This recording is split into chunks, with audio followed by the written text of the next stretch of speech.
Mi nombre es Marina. Tengo 35 años y, si me hubieran preguntado hace 6 meses, les habría dicho que mi vida era perfecta. O al menos, tan perfecta como puede serlo cuando tienes una carrera exitosa como agente inmobiliaria, un apartamento propio en la ciudad y, sobre todo, un refugio, la Hacienda Los Olivos. Pero la perfección es frágil, especialmente cuando se construye sobre los cimientos agrietados de una familia que valora más la apariencia que la sangre. Nunca esperé que mis propios padres, Rogelio y Yolanda, intentaran robarme lo único que realmente amaba. Pero dicen que el dinero y la envidia tienen el poder de pudrir incluso las raíces más profundas de un árbol genealógico. Y mi árbol, por desgracia, ya estaba enfermo desde hacía mucho tiempo. Todo comenzó, como suelen comenzar las tragedias familiares modernas, alrededor de una mesa llena de comida y sonrisas falsas. Era un domingo caluroso de mediados de julio. El aire acondicionado de la casa de mis padres zumbaba, luchando contra el calor del verano, pero no lograba enfriar la atmósfera densa que se sentía en el comedor. Mi madre, Yolanda, había preparado su famoso mole poblano, un plato que solía reservar para ocasiones especiales o cuando quería pedir algo. El olor a chocolate, chiles y especias llenaba la habitación, un aroma que solía reconfortarme de niña pero que ahora, por alguna razón, me revolvía el estómago. Estábamos todos allí, mis padres presidiendo la mesa como reyes de un reino pequeño y decadente, mi hermana menor, Lorena, de 28 años, sentada a la derecha de mi padre como siempre, la princesa eterna, y su esposo. Esteban, un hombre tranquilo, quizás demasiado, que siempre parecía estar buscando la salida de emergencia más cercana con la mirada. Y yo, Marina, sentada al otro lado, en la silla que cojeaba un poco, la que nadie se molestaba en arreglar. Tengo una noticia, dijo Lorena, rompiendo el tintineo de los cubiertos. Su voz tenía ese tono agudo e infantil que siempre usaba cuando quería atención, y que a mis padres les parecía adorable, aunque a mí me rechinaba en los oídos como tiza en una pizarra. Dejó caer los cubiertos y se llevó las manos al vientre plano. Esteban, a su lado, sonrió nerviosamente. Estoy embarazada, soltó finalmente, con una sonrisa triunfal. El silencio duró un segundo antes de que la mesa estallara. Mi madre soltó un grito ahogado y se llevó las manos a la boca, con los ojos llenos de lágrimas instantáneas. Mi padre, Rogelio, un hombre que rara vez mostraba emoción salvo cuando su equipo de fútbol ganaba, se levantó y abrazó a mi hermana como si acabara de ganar el Nobel de la Paz. Un nieto. Por fin. Bramó mi padre, dándome una mirada fugaz, casi acusadora, como si mi útero vacío fuera una ofensa personal hacia su linaje. Esto es una bendición, mi niña. Felicidades, dije, levantando mi copa de vino. Mi voz sonó sincera, porque lo era. A pesar de todo, la idea de una nueva vida, un bebé inocente, era algo hermoso. Lorena era mi hermana, y aunque nuestra relación era tensa, una parte de mí quería lo mejor para ella. Pero la alegría pura duró exactamente 5 minutos. Lo que tardaron en servirse el postre. Ay, mi vida, dijo mi madre, sirviéndole a Lorena una porción doble de flan, pero ahora tenemos que pensar en el futuro. Ese apartamento donde viven tú y Esteban, es muy pequeño. Tiene humedad, ¿verdad? Me dijiste la semana pasada que olía a humedad. Lorena hizo un puchero, ese gesto ensayado que le había conseguido todo lo que quería desde los 5 años. Sí, mamá. Y es un tercer piso sin elevador. No me imagino subiendo esas escaleras con la barriga, y luego con el bebé y el cochecito. Es imposible. Esteban intentó intervenir. Bueno, podemos buscar algo en la planta baja, o quizás ahorrar un poco más para... ¿Ahorrar? Le cortó mi padre con un gesto despectivo de la mano, como si espantara una mosca molesta. Esteban, hijo, tú trabajas duro, lo sé, pero los sueldos hoy en día no son lo que eran. Mi nieta no puede nacer en un agujero húmedo. Necesita espacio, luz, aire puro. Necesita un hogar digno del apellido. Sentí un escalofrío recorrer mi espalda. Conocía ese tono. Era el tono de vamos a arreglar esto con el dinero de alguien más. Inconscientemente, apreté la servilleta en mi regazo. Tenemos que ver opciones, continuó mi madre, y entonces sucedió. Sus ojos, oscuros y calculadores, se desviaron de Lorena y se posaron en mí. No, no en mí. A través de mí. Como si estuvieran evaluando el precio de mi ropa, de mi reloj, de mi existencia. La familia tiene recursos. Solo hay que saber organizarlos. ¿A qué te refieres, mamá? Pregunté, mi voz sonando más a la defensiva de lo que pretendía.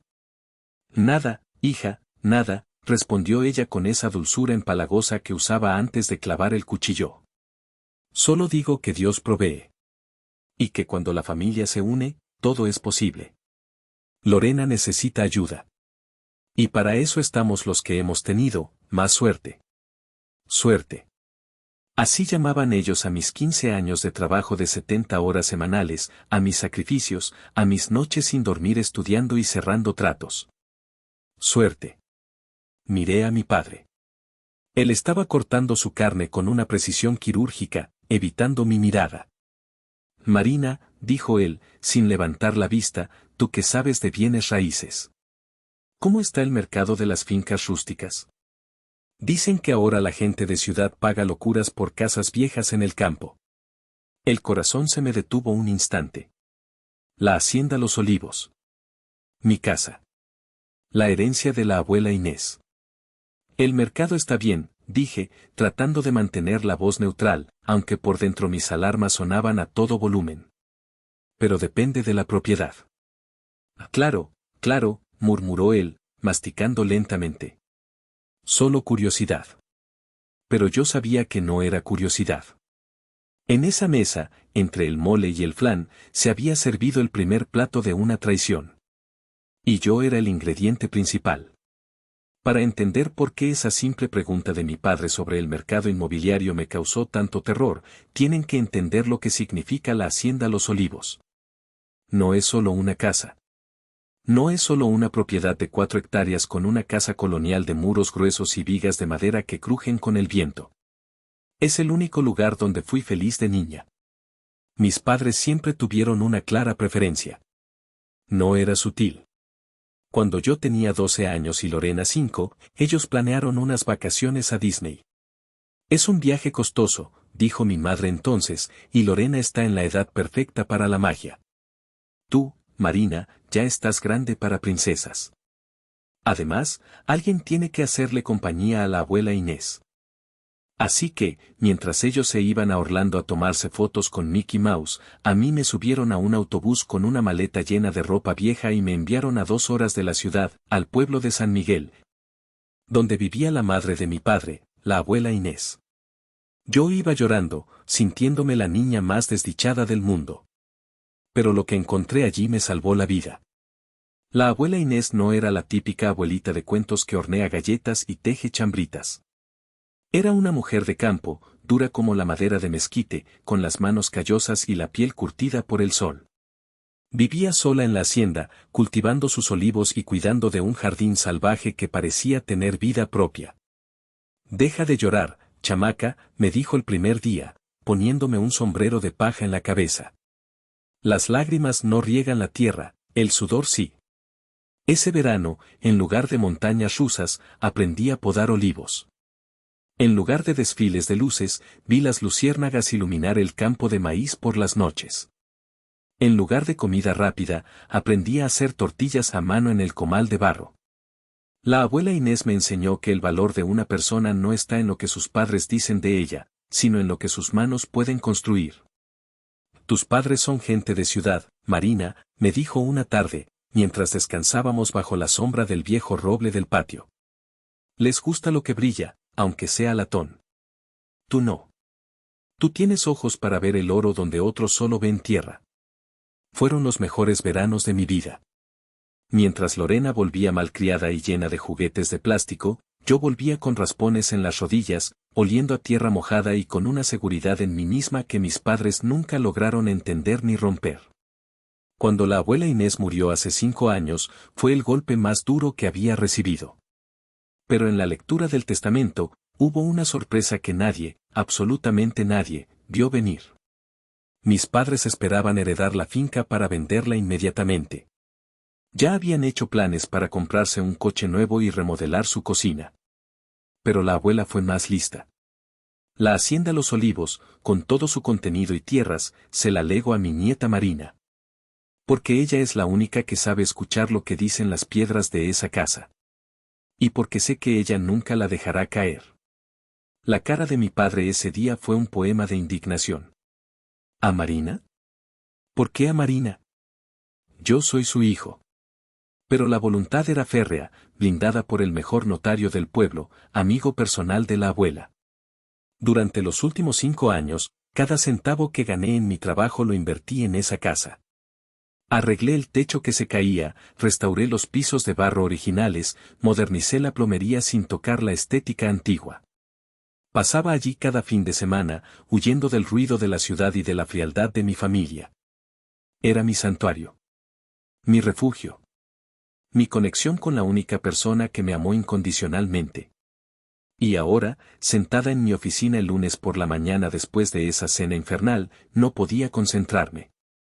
Las palabras de mi madre resonaban en mi cabeza: Lorena necesita ayuda, la familia tiene recursos. Recordé el estado de la hacienda la última vez que estuve, hace apenas 2 días. El olor a lavanda en los armarios, la luz dorada que entraba por la ventana de la cocina al atardecer.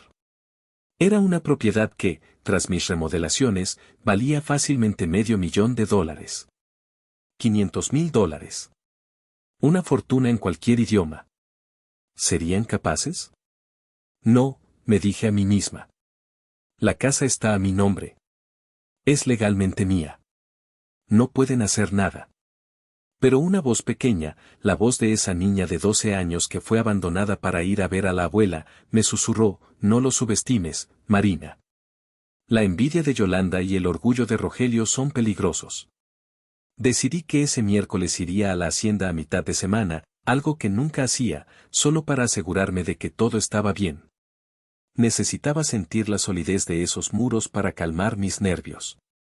No sabía que lo que encontraría allí confirmaría mis peores temores. Las llamadas comenzaron el martes.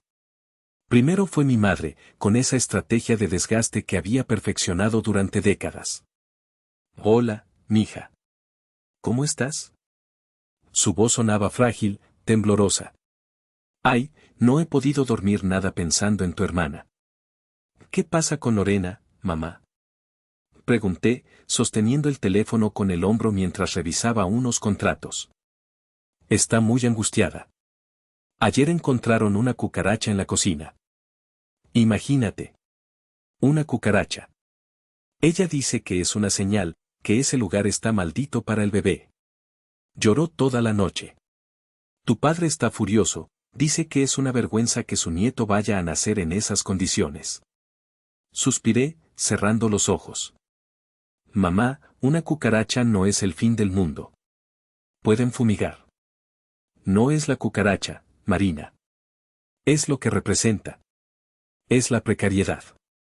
Hizo una pausa dramática. Tú no lo entiendes porque vives tan bien. Tienes tu apartamento de lujo, tu camioneta del año, y esa finca enorme que tienes allá tirada, llena de polvo, a la que solo vas 2 días a la semana. Es un desperdicio, si me preguntas. No está tirada, mamá. La estoy restaurando. Es mi casa de descanso. Descanso, resopló ella. Mientras tu hermana no tiene donde caerse muerta. ¿No te da remordimiento, Marina? Tener tanto espacio para ti sola, para tus libros y tus plantas, mientras tu propia sangre sufre. La abuela Inés, que en paz descanse, no hubiera querido esto. Ella era muy de familia. Apreté los dientes. Odiaba cuando usaban a la abuela para manipularme. La abuela Inés detestaba a Lorena, decía que era floja como un gato de cojín. La abuela me dejó la casa a mí, mamá. Por algo será. Tengo que colgar, tengo clientes. Colgué antes de que pudiera responder, pero el veneno ya estaba inyectado. Egoísta. Esa era la palabra que flotaba en el aire, aunque no la hubiera dicho explícitamente. El miércoles salí de la oficina a las 3 de la tarde. Manejé las 2 horas hacia la hacienda con el estómago hecho un nudo. El paisaje cambiaba del gris concreto al verde de los campos de agave y luego a las colinas secas donde crecían los olivos. Al llegar al camino de tierra que llevaba a la entrada, sentí esa paz habitual descender sobre mí, pero esta vez estaba teñida de alerta. Abrí el portón de hierro forjado y conduje hasta la casa principal. Todo parecía normal por fuera. Las bugambillas trepaban por los arcos blancos y el viejo roble seguía allí, inmutable. Bajé del coche y respiré hondo. Pero entonces lo vi. En el porche de entrada, justo al lado de la mecedora de la abuela, había una colilla de cigarro aplastada contra el suelo de barro impecable. Yo no fumo. Nadie que yo invite fuma. Pero mi padre fuma esos cigarros baratos de tabaco negro que apestan a kilómetros. Me agaché y toqué la ceniza. Estaba fría, pero no era vieja. Quizás de un día o dos. Saqué mis llaves con manos temblorosas y abrí la puerta principal. El aire dentro estaba viciado, como si alguien hubiera estado allí y hubiera cerrado todo a cal y canto. Caminé por la sala. Los cojines del sofá estaban ligeramente desordenados. Fui a la cocina. En el fregadero, que yo siempre dejaba seco y brillante como un espejo, había una taza de café sucia con el borde manchado de lápiz labial rosa. El tono exacto que usa mi madre. Sintiendo que la bilis me subía a la garganta, corrí hacia el pasillo, hacia la habitación de la abuela Inés, que yo mantenía casi como un santuario, intacta. La puerta estaba abierta. Entré y me quedé helada. El armario estaba abierto. La ropa de la abuela había sido empujada a un lado sin ningún cuidado. Y sobre la cama, sobre la colcha tejida a mano que tenía 100 años de historia, había unos planos despegados. Me acerqué. Eran bocetos amateurs, dibujados con plumón rojo sobre un papel de cuaderno. Cuarto del bebé. Ampliación terraza. Piscina. Habían dibujado sobre el plano de mi casa. Habían estado aquí, usando sus llaves, esas llaves de emergencia que les di hace años por si pasaba algo grave, para entrar como ladrones en mi propiedad, tomar café en mi cocina, fumar en mi porche y planear cómo destripar mi herencia para convertirla en una casa de fin de semana para Lorena. No era solo una invasión de propiedad. Era una violación emocional. Sentí una furia tan caliente que me quemaba las lágrimas antes de que pudieran salir. Tomé el plano y lo arrugué en mi puño. Así que eso quieren, murmuré a la habitación vacía. Quieren guerra. Salí de la casa, cerré con doble llave y me subí al coche. No los llamé. No les grité. Sabía que si los confrontaba ahora, lo negarían todo o, peor aún, dirían que solo estaban mirando. Necesitaba atraparlos. Necesitaba saber exactamente qué tan lejos estaban dispuestos a llegar. Y lo averigüé el domingo siguiente. El domingo llegó con una invitación obligatoria a comer. Mi padre me llamó personalmente, algo que solo hacía cuando quería pedir dinero o dar órdenes. No faltes, Marina. Vamos a hacer carne asada. Tenemos que hablar de cosas importantes de la familia. Llegué armada con mi mejor cara de póker. Había decidido no mencionar mi visita a la hacienda. Quería que se confiaran. Quería que soltaran la lengua. La comida transcurrió con una normalidad aterradora. Lorena hablaba de nombres de bebé, Valentina si era niña, Santiago si era niño. Esteban asentía, bebiendo cerveza más rápido de lo habitual. Mi madre revoloteaba alrededor de Lorena como si fuera de cristal. Después de comer, mientras mi madre servía el café y mi padre encendía uno de sus apestosos cigarros, confirmando el origen de la colilla en mi porche, el ambiente cambió. Se hizo solemne. Marina, empezó mi padre, exhalando el humo hacia el techo, tu madre y yo hemos estado haciendo números.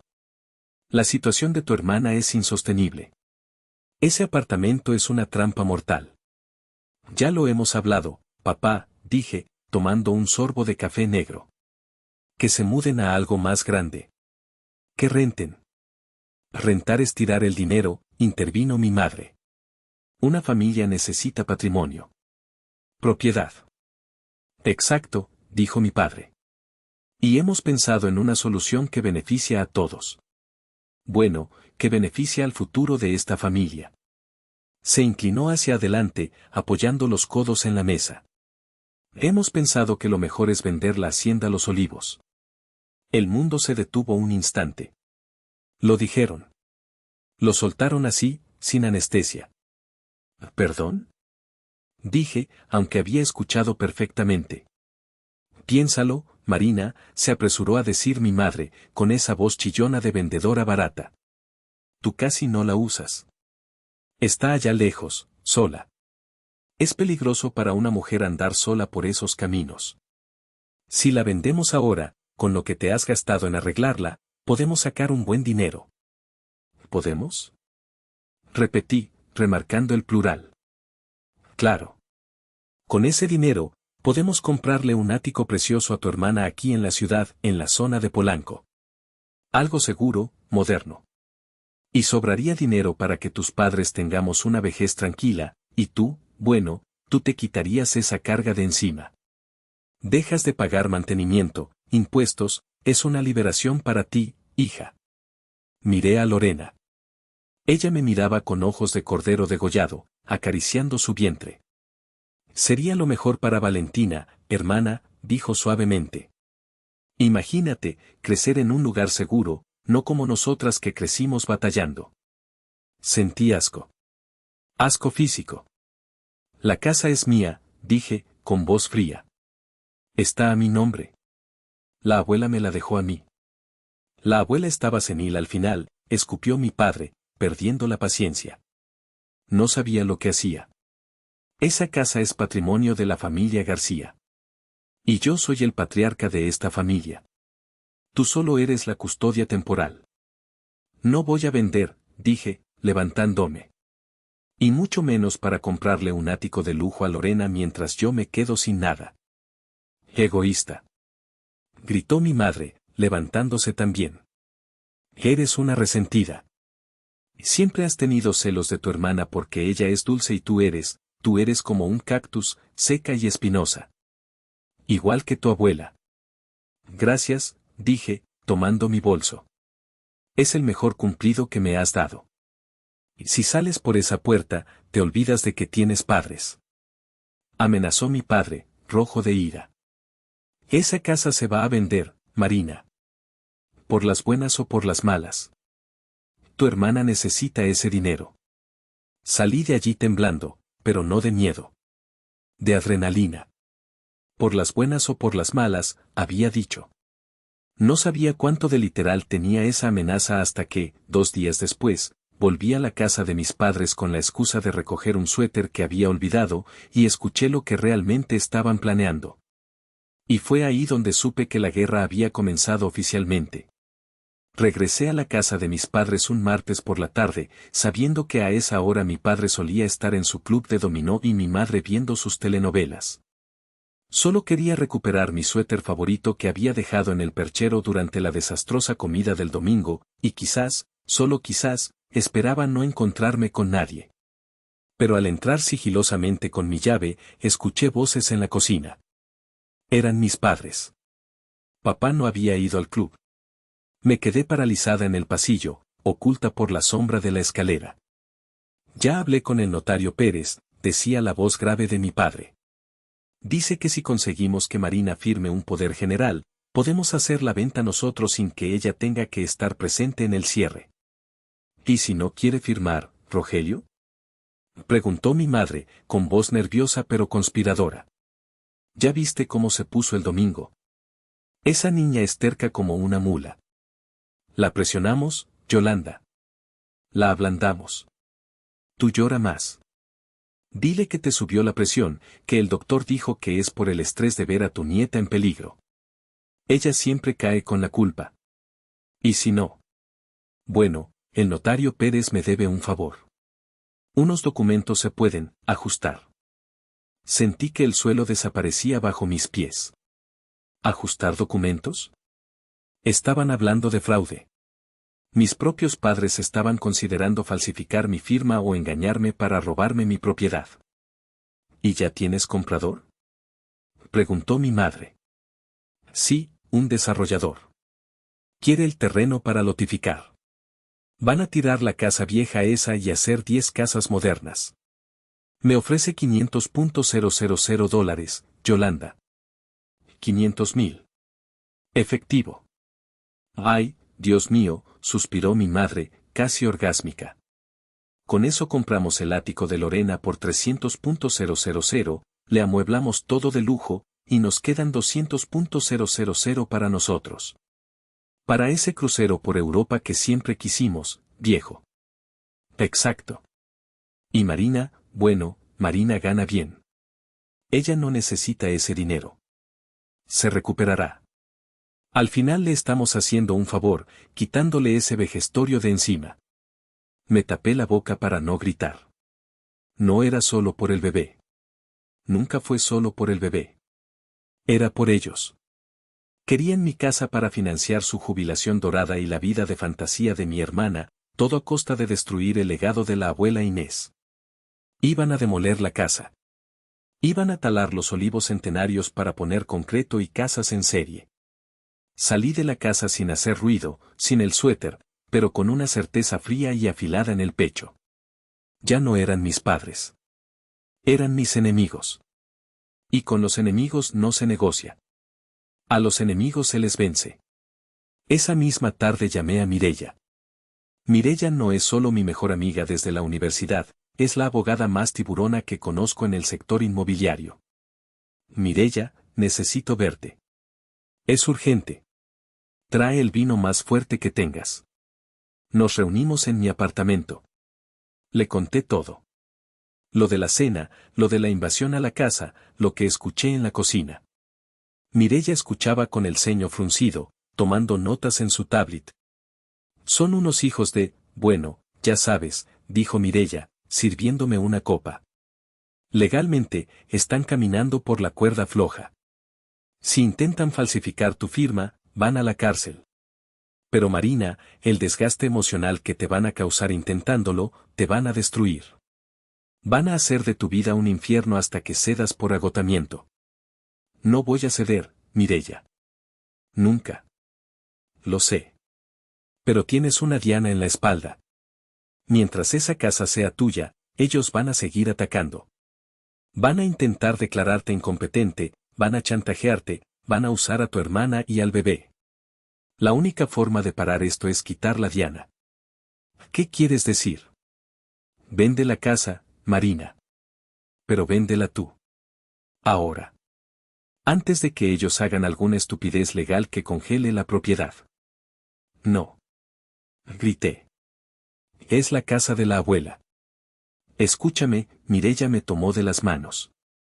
Si te quedas la casa, ellos la destruirán de una forma u otra. Si la vendes tú, bajo tus términos, puedes elegir a quién. Puedes salvar la casa, aunque ya no sea tuya. Y lo más importante, puedes salvarte tú. Me quedé en silencio, llorando de rabia. Sabía que tenía razón.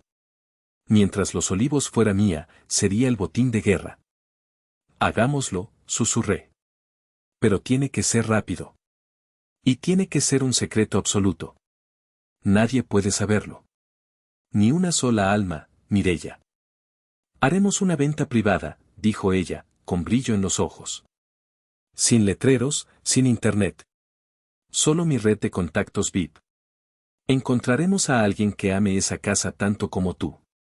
Y cuando tus padres se den cuenta, será demasiado tarde. La decisión estaba tomada, pero ejecutarla requería nervios de acero. Durante la siguiente semana, tuve que convertirme en una actriz digna de un Oscar. Mis padres intensificaron el ataque. Mi madre me llamaba 3 veces al día llorando, diciendo que le dolía el pecho, que soñaba con la abuela Inés diciéndole que ayudara a la familia. Mi padre cambió de táctica y empezó a enviarme correos con enlaces de noticias sobre burbujas inmobiliarias, insinuando que si no vendía ya, la casa no valdría nada en un mes. Yo jugué mi papel. Lo estoy pensando, papá, les decía por teléfono, con voz cansada. Es una decisión difícil. Denme unos días más. Por favor, no me presionen. Tómate tu tiempo, hija, decía él, con esa falsa paciencia. Pero recuerda que el comprador del que te hablé tiene prisa. Y Lorena, bueno, ayer tuvo contracciones por el estrés. No queremos que le pase nada al bebé, ¿verdad? No, claro que no, respondía yo, sintiendo náuseas. Mientras tanto, Mireya y yo trabajábamos en las sombras. Ella activó su red de bolsa inmobiliaria privada. Rechazamos a 3 desarrolladores en las primeras 24 horas. Todos querían lo mismo que el contacto de mi padre, tirar la casa, lotificar, destruir. No, le decía yo a Mireya. Tiene que ser alguien que quiera vivir ahí. Alguien que entienda. El jueves por la tarde, Mireya me llamó. Creo que lo tengo, Marina. Se llama Darío. Es un empresario del norte, dueño de una cadena de logística. Tiene dinero, mucho. Pero busca algo específico. ¿Qué busca? Paz. Perdió a su esposa y a su hija en un accidente de auto hace 2 años. Dice que quiere alejarse del ruido.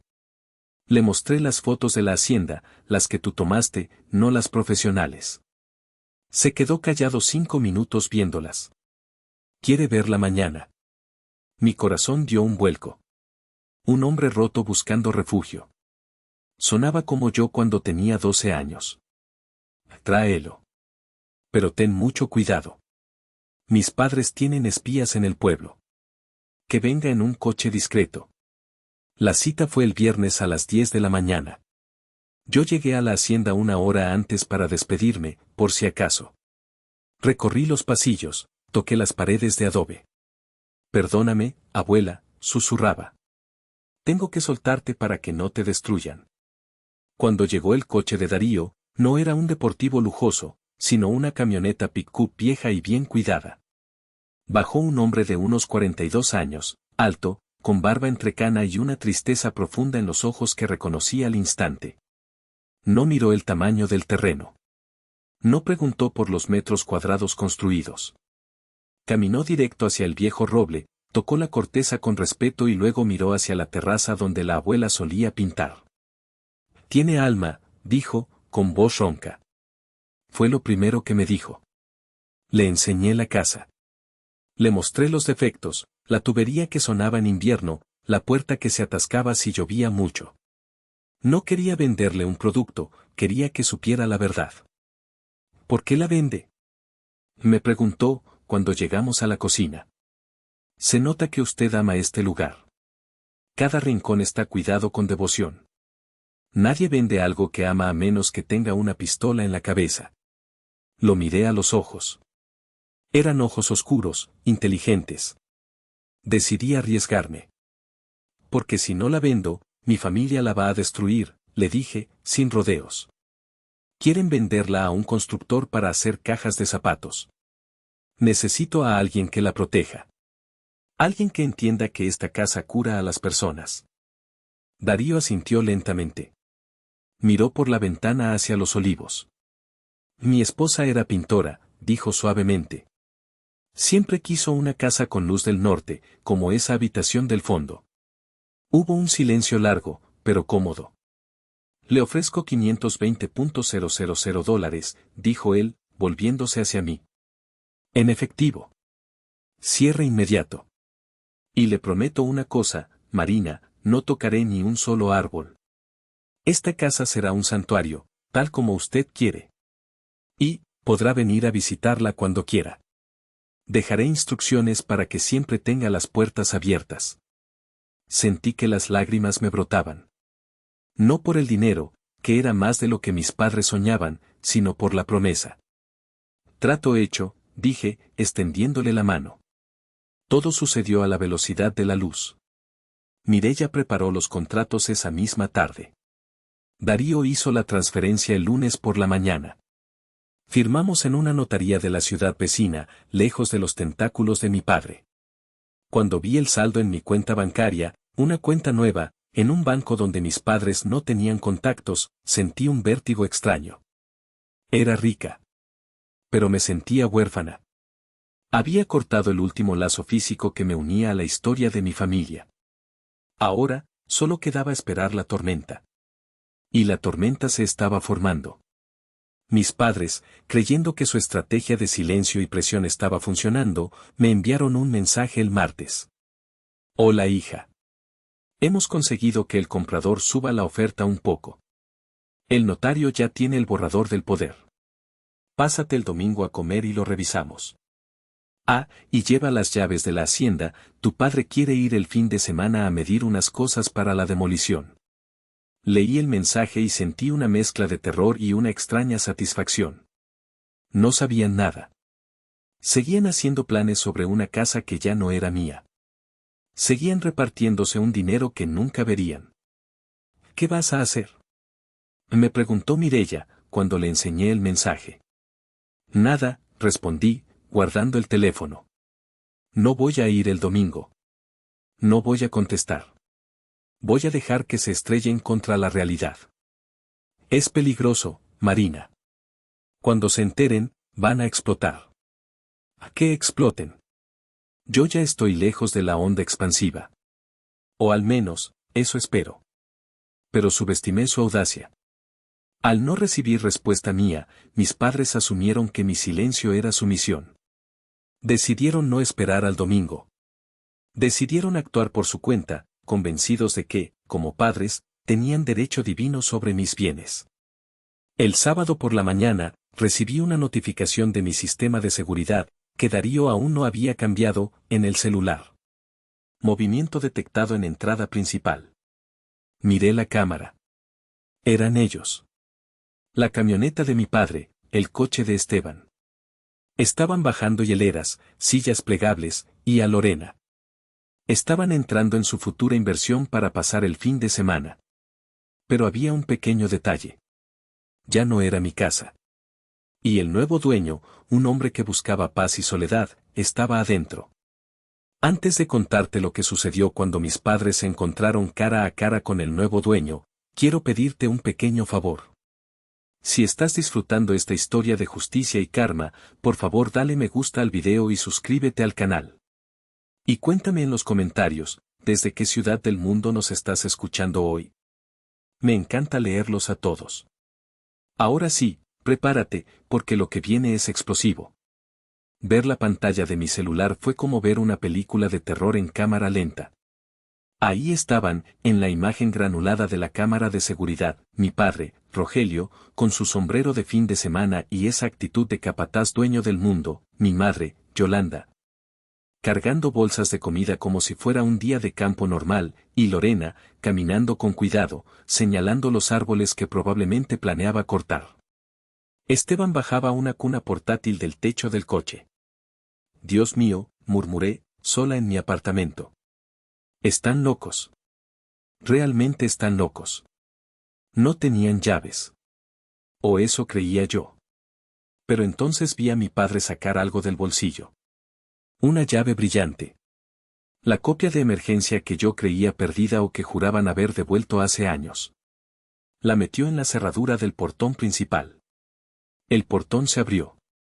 El corazón me latía en la garganta. Darío estaba adentro. Lo sabía porque habíamos hablado ayer, me dijo que pasaría el fin de semana leyendo y organizando la mudanza de sus libros. Marqué el número de Darío con manos temblorosas, pero me mandó al buzón. Claro, él quería desconectarse del mundo. Deje su mensaje. Darío.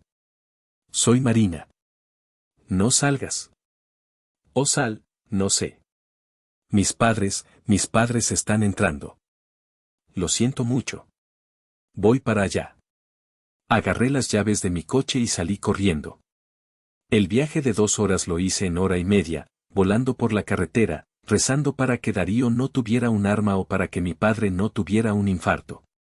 Aunque, pensándolo bien, quizás un susto no le vendría mal. Mientras conducía, mi mente repasaba la escena. ¿Qué pensaban hacer? ¿Instalarse allí? ¿Pasar el fin de semana en una casa que creían mía, ignorando mis negativas? Era el nivel máximo de falta de respeto. Era la confirmación de que para ellos, mi propiedad era propiedad comunal y mi opinión era irrelevante. Cuando faltaban 20 minutos para llegar, mi teléfono sonó. Era mi padre. No contesté. Volvió a sonar. Y otra vez. Finalmente, contesté, poniéndolo en el altavoz del coche. Marina. La voz de mi padre no era de furia, era de pánico puro. Se oía agitado, sin aliento. Marina, tienes que venir. Hay un hombre. Hay un loco en la casa. ¿Qué? Fingí ignorancia, apretando el volante. ¿Qué hacen ustedes en mi casa, papá? Les dije que no fueran. Eso no importa ahora. Gritó él. Vinimos a medir unas cosas. Entramos y hay un tipo barbudo en la sala. Nos gritó. Dice que es su casa. Dice que va a llamar a la policía. Está armado, Marina, creo que es un narco o un ocupante ilegal. Casi me río. Darío, el empresario culto y triste, confundido con un criminal por mis padres prejuiciosos. Papá, salgan de ahí. Ahora mismo. No podemos. Nos ha bloqueado la salida con su camioneta. Dice que ya viene la patrulla. Marina, tienes que venir a explicarle a este loco que es tu casa y que somos tus padres. Dile que tenemos permiso. Voy para allá, dije, y colgué. Dile que tenemos permiso. La mentira salía de su boca con tanta naturalidad que asustaba. Nunca les di permiso. Les prohibí explícitamente ir. Pero en su mente retorcida, ser mis padres era un permiso universal. Aceleré. La confrontación final estaba servida. Y esta vez, no sería yo quien agachara la cabeza. Llegué a la entrada de la hacienda Los Olivos y la escena era caótica, digna de una telenovela barata. Había una patrulla de la policía municipal con las luces azules girando, tiñendo de un color fantasmal los viejos muros de piedra. La camioneta de mi padre estaba estacionada torpemente en el césped, aplastando mis rosales. Darío estaba de pie en el porche, con los brazos cruzados, tranquilo como una estatua, hablando con un oficial. Mis padres y Lorena estaban agrupados cerca de su coche, gesticulando salvajemente. Mi madre lloraba, por supuesto, Lorena se abanicaba con una revista y mi padre le gritaba a otro policía, señalando la casa con el dedo índice. Bajé de mi coche. El sonido de la grava bajo mis botas hizo que todos voltearan. Marina. Gritó mi madre, corriendo hacia mí como si yo fuera el Mesías. Gracias a Dios. Dile a estos idiotas quiénes somos. Dile a ese salvaje que esta es tu casa y que van a ir a la cárcel por secuestrarnos. El policía se acercó a mí, tocándose el borde de la gorra. ¿Usted es Marina García? Sí, oficial. Sus padres aquí presentes, señaló al grupo histérico, alegan que esta propiedad es suya y que este señor, señaló a Darío, es un intruso. El señor Darío Mondragón presenta escrituras que lo acreditan como dueño legítimo y los acusa a ellos de allanamiento de morada. Necesitamos aclarar esto. Mi padre se acercó, rojo como un tomate. No le haga caso, oficial. Mi hija le va a decir la verdad. Ella es la dueña. Seguramente este tipo falsificó papeles. Marina, habla. Diles que saquen a este tipo de nuestra casa. Miré a Darío. Él me sostuvo la mirada. Había una mezcla de lástima y firmeza en sus ojos. Me dio un leve asentimiento, dándome permiso para detonar la bomba. Respiré hondo. El aire olía a campo y a drama. Oficial, dije, con voz clara y fuerte, para que todos escucharan. Mis padres están equivocados. El silencio cayó como una losa. ¿Qué? Susurró mi padre. Esta ya no es mi casa, continué, mirándolos a los ojos, uno por uno. Vendí la hacienda Los Olivos hace 2 semanas. El señor Darío Mondragón es el único y legítimo dueño de esta propiedad. Yo no tengo ningún derecho sobre ella, y ustedes, mucho menos. Mi madre soltó un alarido que espantó a los pájaros de los árboles. Mientes. Gritó. Mientes, maldita sea. No puedes haberla vendido. Teníamos planes. El dinero. El ático de Lorena. Eran sus planes, mamá. No los míos. Nunca acepté venderla para ustedes. Así que la vendí para mí. Lorena se adelantó, olvidando su papel de embarazada frágil. Su cara estaba contorsionada por la ira. ¿Qué hiciste con el dinero? Siseó. Ese dinero era para mi bebé. Tú sabías que lo necesitábamos. Eres una ladrona. El dinero está en mi cuenta, Lorena. Y se quedará ahí. No te he robado nada porque nunca fue tuyo. Pero somos tu familia. Bramó mi padre, avanzando hacia mí con los puños cerrados. El policía se interpuso rápidamente, poniendo una mano en el pecho de mi padre. Señor, cálmese o lo esposo, advirtió el oficial. Darío habló por primera vez desde que llegué. Su voz era profunda y calmada. Oficial, no quiero presentar cargos criminales contra estas personas, por respeto a la señora Marina. Pero quiero que se vayan de mi propiedad ahora mismo. Y quiero que quede constancia de que si vuelven a poner un pie aquí, procederé con todo el peso de la ley. Tienen 5 minutos para recoger sus cosas y largarse. Esto es una injusticia. Sollozó mi madre, aferrándose a Esteban, que miraba al suelo avergonzado. Marina, ¿cómo pudiste? A tu propia sangre. Ustedes querían vender la casa, ¿no? Les dije, sintiendo una frialdad liberadora. Bueno, se vendió. Deberían estar contentos. El problema es que no se vendió para pagar sus caprichos. Ahora, por favor, váyanse. Me están avergonzando. La retirada de mis padres fue un espectáculo patético. Recogieron sus hieleras y sus sillas bajo la mirada atenta de la policía. Mi madre no dejó de llorar y lanzar maldiciones al aire. Mi padre me miró con un odio que nunca había visto en un ser humano, mucho menos en un padre. Era la mirada de un hombre que ha perdido su poder y no sabe cómo procesarlo. Estás muerta para nosotros, me dijo, antes de subir a la camioneta y dar un portazo.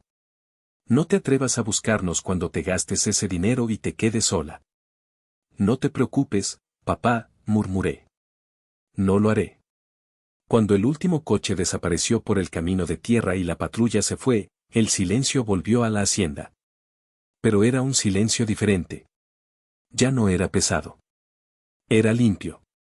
Me giré hacia Darío. Lo siento mucho, le dije, sintiendo que las piernas me temblaban ahora que la adrenalina bajaba. No sabía que tenían una llave extra. Debí cambiar las cerraduras antes de entregarte la casa. Darío bajó los escalones del porche y, para mi sorpresa, me ofreció una botella de agua fría. No te disculpes, Marina. Al contrario. Gracias. ¿Gracias? Lo miré confundida. Te traje un circo a tu puerta. Me diste la oportunidad de ver por qué esta casa es tan importante para ti. Ahora entiendo de que la estabas protegiendo. Esa gente, sacudió la cabeza, son vampiros. Iban a secar este lugar. Hiciste bien.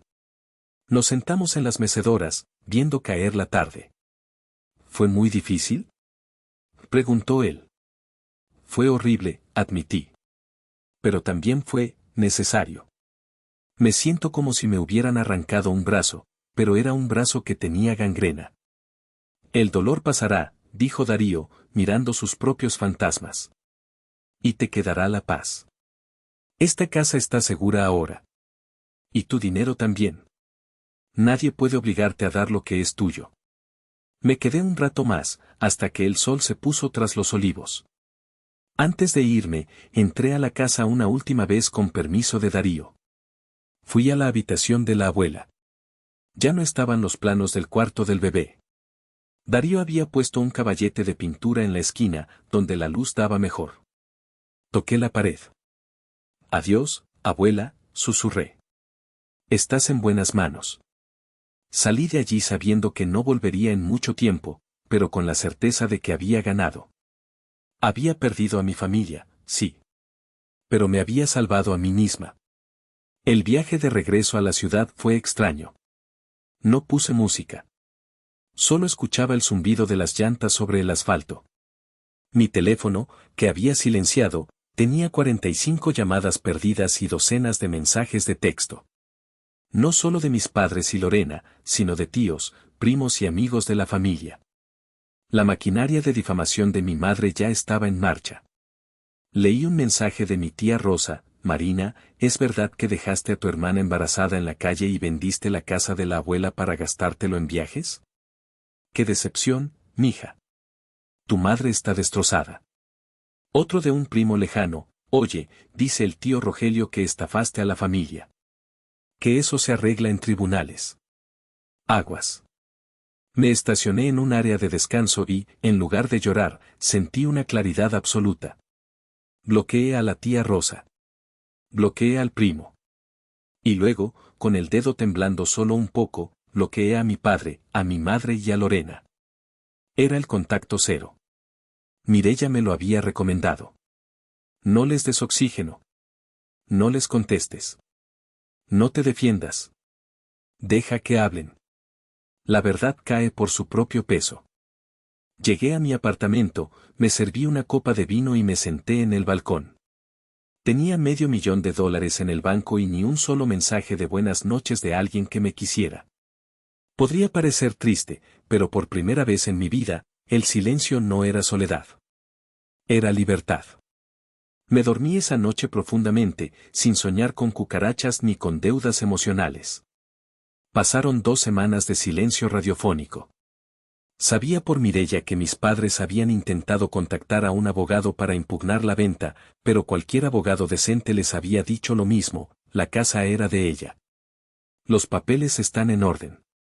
No tienen caso. Eso debió dolerles más que la venta misma. La impotencia. Pero la vida tiene formas curiosas de cerrar círculos. Un martes, recibí una llamada de un número desconocido. Normalmente no contesto, pero algo me dijo que lo hiciera. ¿Marina? Soy Esteban. La voz del esposo de Lorena sonaba baja, como si estuviera escondido. Hola, Esteban. Si llamas para insultarme de parte de Lorena, ahórratelo. No, no. Al contrario. Marina, necesito verte. Hay algo que tienes que saber. Algo sobre el dinero de tus padres. ¿Qué dinero? Mis padres dicen que están quebrados. Por eso necesito verte. No puedo hablar por teléfono. ¿Podemos vernos en el café cerca de tu oficina? Por favor. Acepté. La curiosidad pudo más que la prudencia. Llegué al café y vi a Esteban en una mesa del fondo. Se veía terrible. Ojeras profundas, la ropa arrugada. Parecía un hombre que no había dormido en días. Gracias por venir, dijo, sin mirarme a los ojos. Ve al grano, Esteban. Mira, Marina, lo que pasó en la hacienda, me abrió los ojos. Ver a tus padres actuar así, ver a Lorena, me asustó. Son intensos, lo sé. No es intensidad. Es maldad. Esteban sacó un sobre de su chaqueta. Trabajo en el banco donde tus padres tienen su cuenta principal. Sabes que no puedo ver sus movimientos por ética, pero, el otro día llegó un estado de cuenta a la casa por error, y lo abrí. Deslizó un papel hacia mí. Lo tomé. Era un estado de cuenta reciente de una cuenta de inversión a nombre de Rogelio y Yolanda García. Mis ojos se abrieron como platos al ver el saldo final. $250,000 americanos. ¿Qué es esto? Pregunté, atónita. Tus padres refinanciaron su casa hace 6 meses. Sacaron todo el capital. Tienen $250,000 líquidos, Marina. Pero, mi mente trataba de procesarlo. Si tienen ese dinero, ¿por qué querían vender mi casa para comprar el ático? ¿Por qué decían que no tenían para ayudar a Lorena? Esteban suspiró, pasándose la mano por el pelo. Porque ese dinero es su dinero. Para sus viajes, para su vejez. No querían tocar su capital. Querían usar tu capital para resolver el problema de Lorena y quedarse con el cambio. Querían mantener su estilo de vida intacto a costa de desmantelar el tuyo. Sentí que la sangre me hervía. No era necesidad. Era avaricia pura y dura. Podrían haberle comprado el apartamento a Lorena mañana mismo sin pestañear. pero prefirieron intentar robarme a mí. Gracias, Esteban, dije, guardando el papel. Esto cambia todo. O más bien, confirma todo. Hay algo más, dijo él, dudando. Lorena lo sabe. Sabe que tus padres tienen dinero. Pero prefiere quitártelo a ti que pedírselo a ellos, porque sabe que a ellos no les puede ganar. Contigo creía que era fácil. Me levanté, sintiendo una mezcla de asco y pena por mi hermana. Ya no es fácil, Esteban.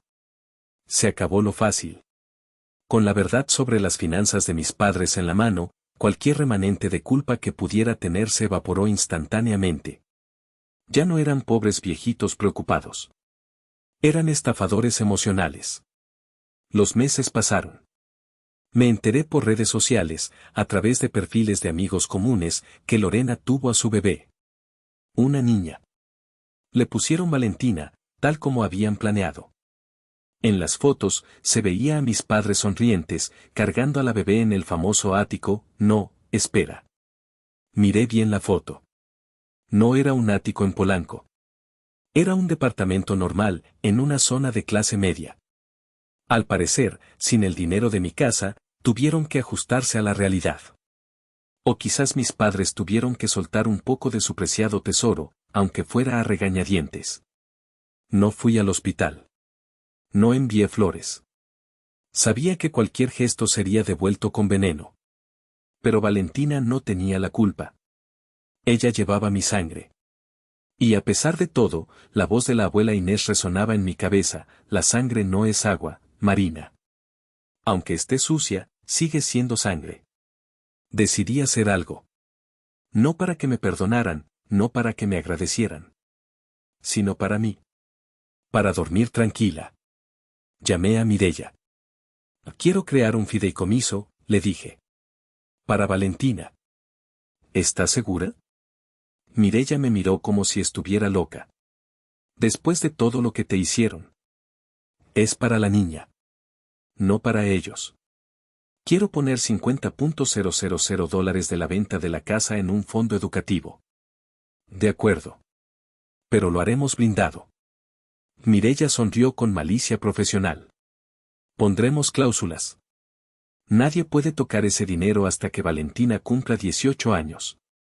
Ni sus padres, ni sus abuelos.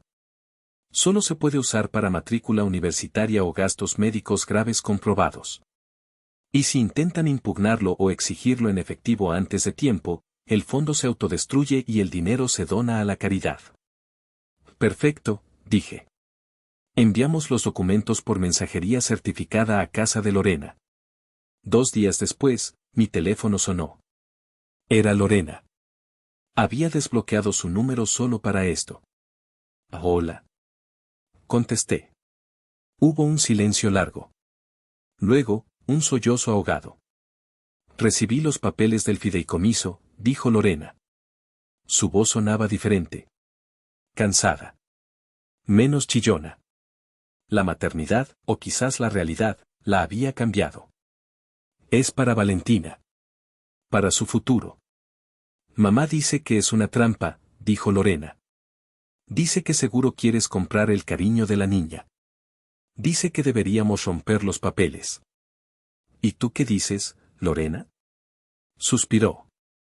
Digo que, gracias. Esteban y yo estamos batallando. El alquiler de este lugar es caro. Papá y mamá prestaron algo para la fianza, pero nos lo cobran cada mes. Nos echan en cara cada peso. Sonreí con tristeza. El ciclo se repetía. Ahora que yo no estaba para ser la víctima, Lorena estaba empezando a sentir el verdadero peso de la generosidad de nuestros padres. El dinero está seguro, Lorena. Nadie te lo va a cobrar. Es un regalo de la tía Marina y de la abuela Inés. Úsalo bien cuando llegue el momento. Marina, su voz se quebró. Perdón. Por lo de la casa. Por todo. Tenías razón. Son muy difíciles. Cuídate, Lorena. Cuida a tu hija. No dejes que le hagan lo que nos hicieron a nosotras. Colgué. No fue una reconciliación total. No íbamos a ser mejores amigas mañana. Pero fue una tregua. Y fue suficiente. Un año después de la venta, recibí un correo electrónico. Era de Darío. Estimada Marina. Los olivos han dado su primera cosecha bajo mi cuidado. El aceite es extraordinario. Me gustaría que vinieras a probarlo. Y a ver la casa. Creo que te gustará lo que he hecho con ella. Un abrazo, Darío. Dudé. ¿Volver al lugar del crimen? Pero la curiosidad y la nostalgia pudieron más. Conduje hasta la hacienda un sábado de otoño. El aire estaba fresco y limpio. Cuando crucé el portón, ahora con un sistema de seguridad nuevo y eficiente, me quedé sin aliento. La casa estaba radiante. Darío no la había cambiado, la había elevado. Había pintado la fachada de un blanco hueso que brillaba al sol. El jardín salvaje estaba podado, pero respetando las plantas nativas que la abuela amaba. Darío salió a recibirme.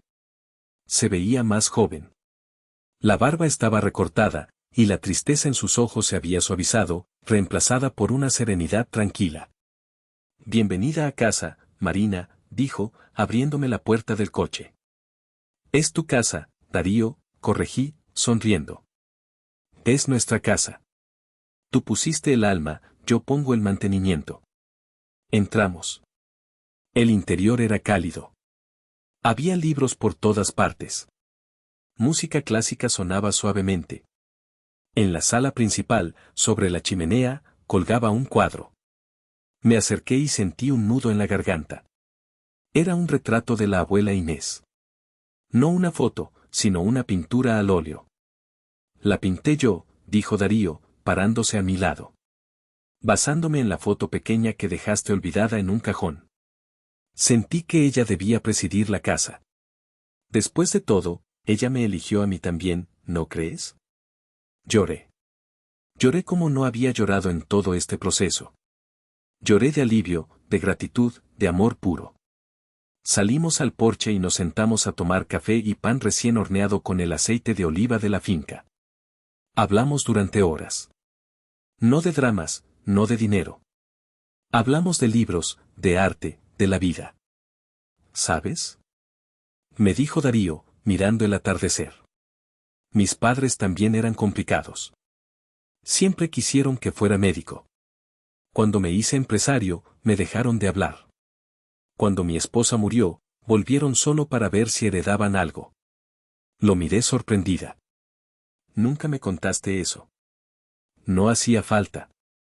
Reconocí la mirada en tus ojos el primer día. La mirada del superviviente. Por eso te compré la casa. Sabía que estábamos salvando algo más que ladrillos.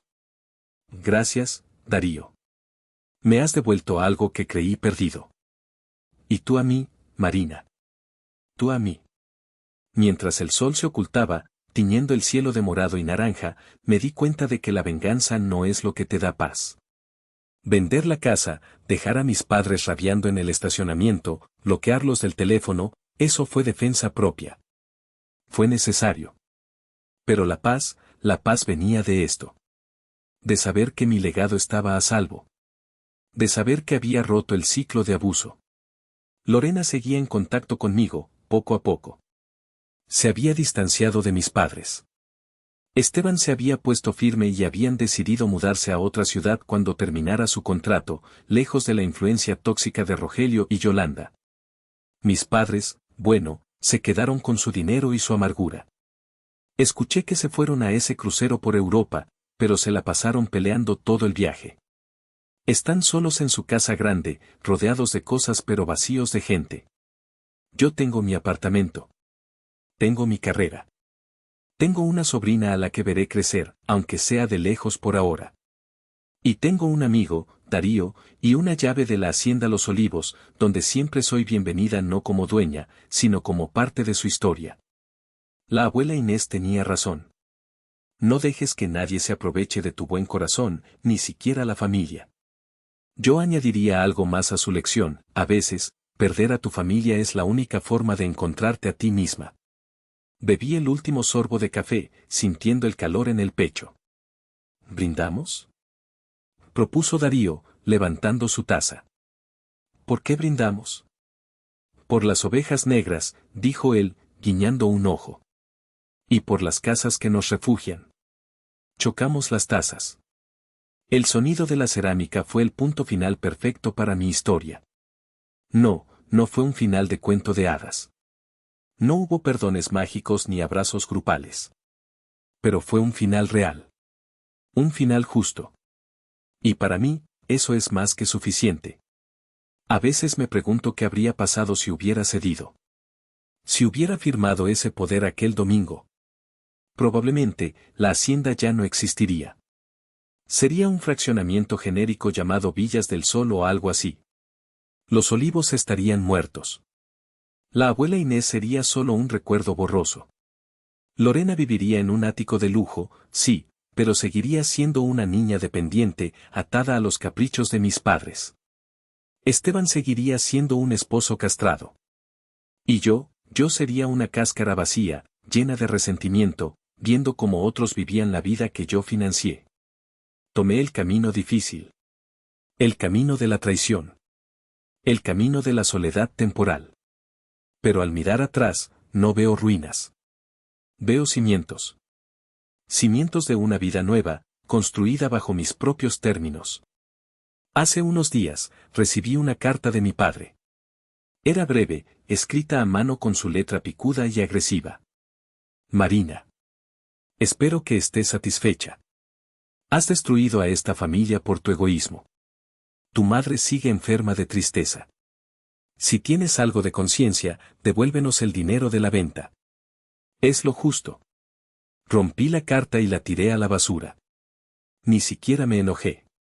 Ya no tienen poder sobre mí. Sus palabras son solo ruido.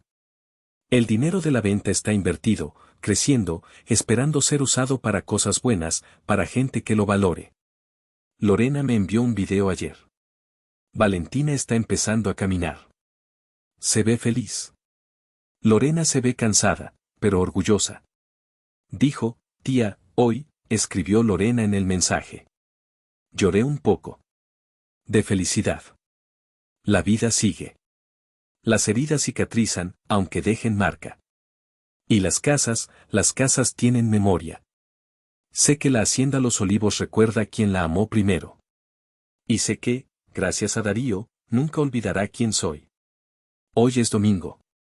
En lugar de estar en una mesa tensa, soportando indirectas y desprecios, estoy en mi balcón, regando mis plantas. Tengo un pequeño olivo en una maceta, un regalo de Darío. Está creciendo fuerte, a pesar de estar en la ciudad. Suena mi teléfono. Es Mireya. ¿Lista para el brunch? Pregunta con energía. Lista. Invita yo. Celebramos que el fideicomiso de Valentina ya está activo y blindado. Eres una santa, Marina. Una santa con carácter del demonio, pero santa al fin. Me río. No soy una santa. Soy solo una mujer que aprendió a decir no. Y esa pequeña palabra, de 2 letras, es la herramienta más poderosa que tenemos. Salgo a la calle. El sol brilla. El aire huele a posibilidades. No sé qué me depara el futuro. Quizás me enamore. Quizás viaje. Quizás compre otra casa vieja y la restaure. Lo único que sé es que, pase lo que pase, será mi decisión. Mía y de nadie más. Y a ti, que has escuchado mi historia, te digo esto, tu paz mental no tiene precio. No dejes que nadie te ponga una etiqueta de precio, ni siquiera aquellos que comparten tu apellido. Porque al final del día, la única persona con la que tienes que vivir el resto de tu vida, eres tú misma. Regreso mentalmente al porche de la hacienda una última vez. Veo a la abuela Inés sentada en su mecedora, sonriendo. Veo a Darío pintando. Veo a mi yo de 12 años corriendo entre los árboles. Y me veo a mí ahora, adulta, completa. La venta de Villa Rosales no fue el fin. Fue el comienzo. Fue el precio de mi libertad. Y créanme, fue una ganga. Valió cada centavo de esos 500.000 dólares. Y valió cada lágrima derramada. porque ahora soy libre. Libre de culpa. Libre de obligaciones falsas.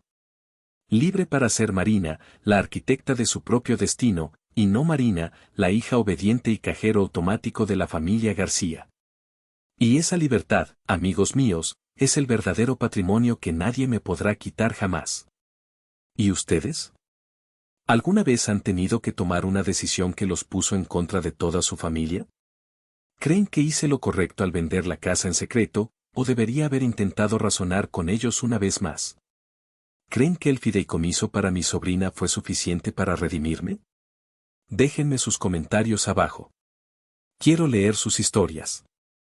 Quiero saber si hay más ovejas negras valientes allá afuera.